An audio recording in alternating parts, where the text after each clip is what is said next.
Nato nel 1978, il Daily ha anticipato ogni volta il mercato, diventando il punto di riferimento dell'innovazione nel settore dei veicoli leggeri.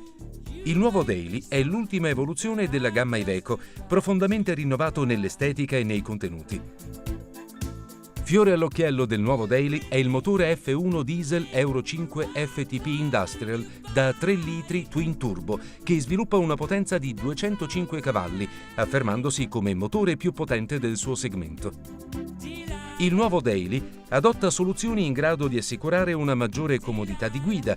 A ciò contribuiscono importanti modifiche che riguardano il volante, i sedili e il cambio. I've heard people say that